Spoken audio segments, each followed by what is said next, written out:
ইছলাম যিগৰাকী নেকি গোটেই মৰিগাঁৱৰ চাইবাৰ ফ্ৰডৰ মানে অন্যতম মাষ্টাৰ মাইণ্ড যোৱা 2.5 বছৰ ধৰি পলাই আছিল।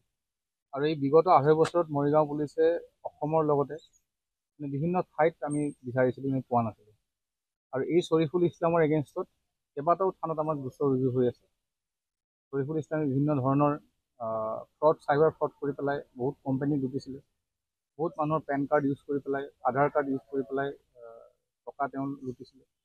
আৰু আপোনালোকে চবেই জানে এই শ্বৰিফুল ইছলামৰ এগেইনষ্টতে আমি মইৰাবাৰী কেছ নম্বৰ 178/24 আমি অনাৰেবল কোৰ্টত প্ৰেয়াৰ দি পেলাই শ্বৰিফুল ইছলামে কিনা মাটি সম্পত্তি বাজেয়াপ্ত কৰা হৈছে।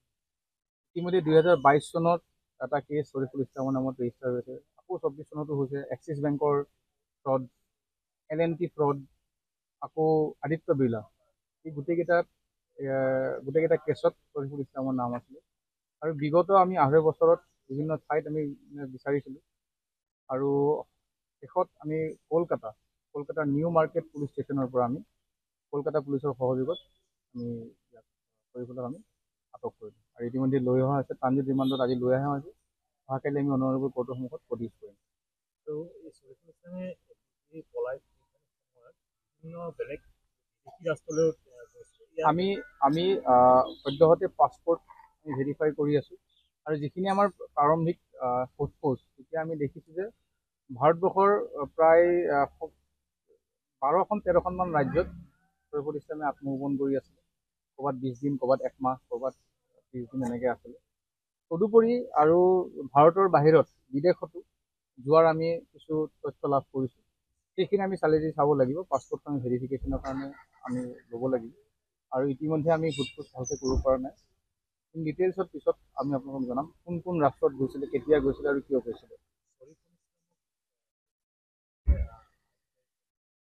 আমাৰ এতিয়া শ্বৰিফুল ইছলামক আজি আমি 281জন আমি এৰেষ্ট কৰিলোঁ। আৰু এই চাইবাৰ অপৰাধীৰ বিৰুদ্ধে আমাৰ যিটো অভিযান মৰিগাঁও পুলিচৰ, সেইটো আমাৰ অব্যাহত আছে আৰু অনাগত দিনতো এইটো অব্যাহত থাকিব। আমি মৰিগাঁৱত যিসকলৰ এগেইনষ্টত আমি এভিডেঞ্চেছ পাইছোঁ আৰু তেওঁলোকৰ বিৰুদ্ধে আমাৰ একশ্যন চলি আছে। আৰু ইয়াৰ মানুহ ক'ৰবাত বেলেগত থাকি পেলাই যদি কাম কৰি আছে, ৰিচেণ্টলি আমি নগাঁৱৰ পৰা এৰেষ্ট কৰিছোঁ। যদি ক'ৰবাত আছে আমি সেই জিলাসমূহলৈ আমি জনাওঁ।